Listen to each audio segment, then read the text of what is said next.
નવસારી શહેરના કાલિયાવાડી વિસ્તારમાં આવેલા કબીલપોર ઝોનના ઢેલતલાવડી વિસ્તારના રહીશો છેલ્લા ઘણા સમયથી લો પ્રેશર અને અનિયમિત પાણી પુરવઠાની ગંભીર સમસ્યાનો સામનો કરી રહ્યા છે।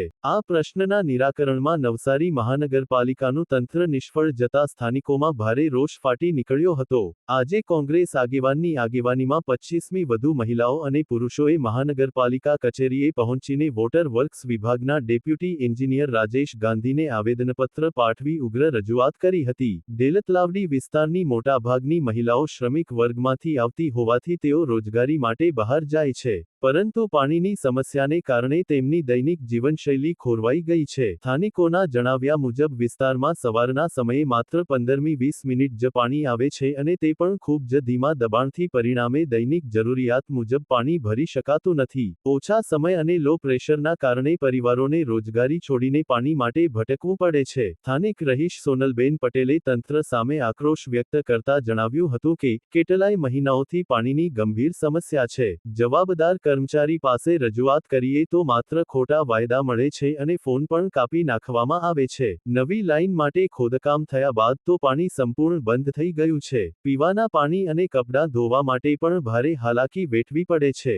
કોંગ્રેસ આગેવાન પિયુષ ડિમ્મરે પાલિકાના વહીવટ સામે સવાલો ઉઠાવતા જણાવ્યું હતું કે વોર્ડ નંબર 6 ના કાલિયાવાડી ઢેલતલાવડી વિસ્તારમાં માત્ર 15-20 મિનિટ જ પાણી આપવામાં આવે છે અને તે પણ ખૂબ ધીમા દબાણથી। ચૂંટણી પહેલા અને પછી પણ લોકોની આ જ ફરિયાદ રહી છે। પાલિકા કરોડો રૂપિયાનું બજેટ જાહેર કરે છે, પરંતુ યોગ્ય વોટર મેનેજમેન્ટમાં તંત્ર નિષ્ફળ સાબિત થયું છે। રહીશોના આવેદનપત્ર અને વિરોધ બાદ વોટર વર્ક્સ વિભાગના ડેપ્યુટી એન્જિનિયર રાજેશ ગાંધીએ જણાવ્યું હતું કે કબીલપોર ઢેલતલાવડી વિસ્તારની સમસ્યાને ગંભીરતાથી લેવામાં આવી છે અને સંબંધિત સુપરવાઇઝરને તાત્કાલિક સૂચનાઓ આપવામાં આવી છે। પાણી પુરવઠાના સમયમાં 15-20 મિનિટ અથવા અડધો કલાક વધારો કરવામાં આવશે। સાઇટ એન્જિનિયર દ્વારા સ્થળ પર જઈ તપાસ કરવામાં આવશે અને જો જૂની પાઇપલાઇન સમસ્યાનું કારણ હોવાનું સામે આવશે તો તાત્કાલિક નવી લાઇન નાખવાની કાર્યવાહી હાથ ધરવામાં આવશે, જેથી રહીશોને પૂરતો પાણી પુરવઠો મળી રહે।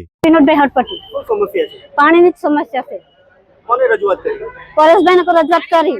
ગટર લાઈન બધોમાં ગટરમાં બી પાણી નથી જતું ને ગટર આખી કચરાથી ભરેલી છે ને અમે કેટલી આતા માર્યા, મારા સાસુને બી ગયા, બધા ગયા, પણ પાણીનો જવાબ આપે જ નહીં, નિકાલનો જવાબ આપે જ નહીં કે આજે આવું કાલે આવું કરે, પણ આવતો નથી ઘરે, જોવા બી નથી આવ્યો પરેશ કે આમ ઘરમાં શું તકલીફ છે અમને। ઘણા સમય છે, આજે જેની લાઈન ખોલેલી રસ્તાની ત્યાંને પાણી અમારે બંધ થઈ ગયું, પાણી આવે જ નહીં। તમે સવારે 7 વાગે તો નીકળી જાય કામ પર, તો અમે ક્યારના ઉઠીને લોકોને કામ કરીએ, લોકો બી કામ કરવાના કે નહીં, લોકોના ઘરનું પાણી તો અમે કેવી રીતના જાય? કપડાં ધોવા પછી કોઈ દિવસ રહી જાય કપડાં ધોવાના, તો બીજા દિવસે 3 દાડા ધોઈએ, એવા કપડાં ધોઈએ અમે, તો પછી અમને બી પાણી જોઈએ કે નહીં અમને? ઢેલતલાવડી વિસ્તારની અંદર ના રહીશો પાણી પૂરતા પ્રમાણમાં નથી મળતું, એ માટેની ફરિયાદ હતી, એ માટે આવ્યા હતા। તો એ વિસ્તારના કબીલપોર ઝોનના જે અમારા સુપરવાઇઝર છે, એ સુપરવાઇઝરને સૂચના આપીએ છીએ અને એ ઝોનની અંદર જે અત્યારે પાણી પુરવઠો અત્યારે મળી રહ્યો છે એની અંદર 15-20 મિનિટ અથવા અડધો કલાક જેટલો પાણીનો સમયમાં ફેરફાર કરી વધુ સમય પાણી આપવા માટેનું આયોજન કર્યું છે અને એ પ્રમાણે નિયમિત પાણી મળી રહે એ વિસ્તારની અંદર એ પ્રમાણેનું મહાનગરપાલિકા આયોજન કરશે। જી, આ સમસ્યા ક્યારે સુધી ઉકેલાશે? એટલે એમાં આજે સ્થળ તપાસ કરીને અમારા સાઇટ એન્જિનિયરને તે જોઈ લેશે। એમાં જો જૂની લાઈન હશે તો એ નવી લાઈન રિપ્લેસ કરવાની છે, નવી લાઈન રિપ્લેસ પણ કરી દેશે અને પૂરતા પ્રમાણમાં પાણી પુરવઠો મળે એ માટે કરીશું, એ માટેનું આયોજન।